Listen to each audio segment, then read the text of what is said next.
এবারের লেসনে আমরা দেখব কিভাবে ফাইল সেভ করতে হয়। অ্যাডোব ফটোশপে কয়েকটি ডিফারেন্ট ফরম্যাটে ফাইল সেভ করার মেথড রয়েছে। আমরা আমাদের এই ওয়ার্কটিকে যদি সেভ করতে চাই তাহলে আমরা ফাইল মেনুতে আসব এবং এখানে সেভ অপশনটি পাবো। এখানে মূলত প্রথমে আমরা যেই ফরম্যাটটি পাচ্ছি তা হচ্ছে অ্যাডোব ফটোশপের পিএসডি এবং পিডিডি ফরম্যাট।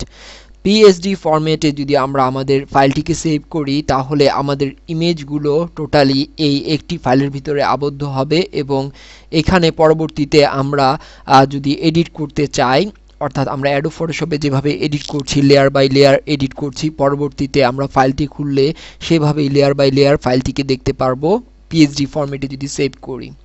এছাড়াও আরও বিভিন্ন ফরম্যাট রয়েছে, যেমন ফটোশপের আগের ইপিএস ফরম্যাট রয়েছে। এটা কিছু কিছু ইমেজ সেটার মেশিনের জন্য দরকার হতে পারে এবং ফটোশপ ইপিএস এর আরও বিভিন্ন ভার্সনের ফরম্যাট রয়েছে। জেপ্যাগ ফরম্যাটে যদি আমরা কনভার্ট করি তাহলে এটি মূলত একটি ইমেজে কনভার্ট হয়ে যাবে এবং র ফরম্যাট রয়েছে, টিপ ফরম্যাট রয়েছে। এছাড়াও আমাদের মেইন যে ব্যাপারটি লক্ষ্য রাখতে হবে যে সেভ অ্যাসে এসে আমরা আরও অনেক ধরনের ফরম্যাট পাবো। এখানে বিএমপি থেকে শুরু করে জেপ্যাগ এভরিথিং এখানে রয়েছে।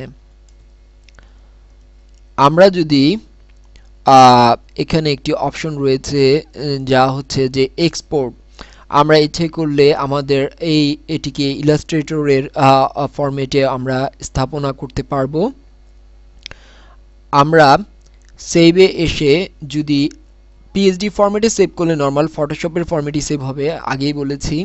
আমরা যদি জেপ্যাগ ফরম্যাটে সেভ করি ফাইলটিকে এবং এখানে আমরা যদি দেই টেস্ট এবং আমাদের ডিরেক্টরি যদি আমরা ডেস্কটপ রাখি এবং এখানে যদি আমরা সেভ ক্লিক করি তাহলে একটি অংশ আমরা পাবো যে কোয়ালিটি।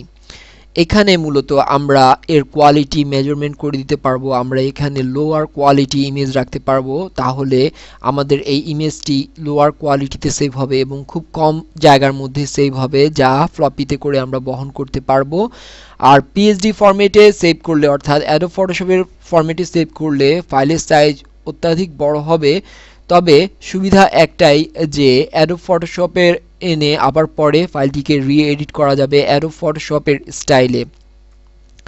আমরা যদি ম্যাক্সিমাম করি তাহলে আমরা ম্যাক্সিমাম পাচ্ছি এবং ফাইলটির সাইজ কত হচ্ছে তা আমরা এখানে একটি ফিডব্যাকের মাধ্যমে দেখতে পাবো। এছাড়াও এভাবেও আমরা কোয়ালিটি মেনটেন করতে পারি এই বারটিকে বাড়িয়ে কমিয়ে।